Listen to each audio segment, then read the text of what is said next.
Now, Burma says Rohingya militants are burning down villages, but there are photos that appear to call that into question.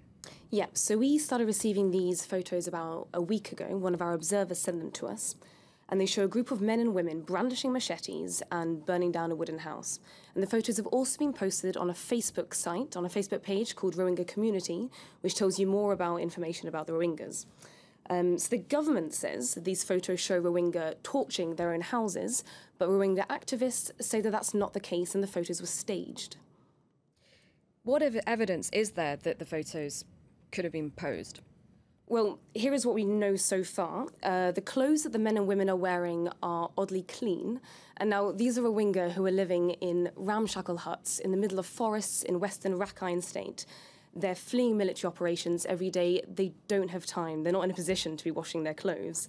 Next of all, if you look at the white caps that the men are wearing in the photos, our observer told us that not only are they quite clean, but these are not the sort of Islamic caps that Rohingya men actually wear.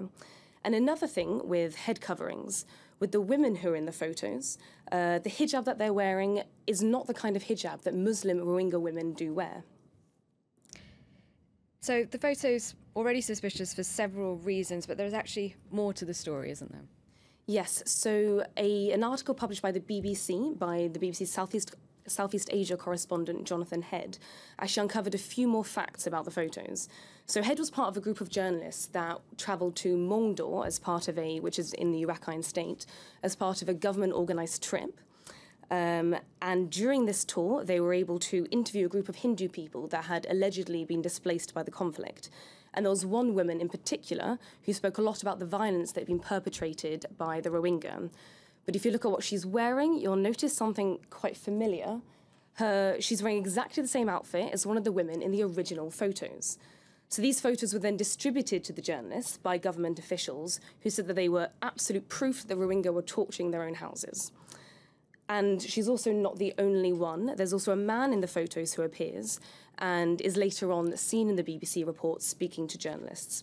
So what we do know, what is clear, is that these people, that these photos were staged and the people were either forced to or recruited to pose as the Rohingya. All right, well, thank you very much indeed for shedding some light on that for us, Catherine Bennett from France 24's Observers team. That's it.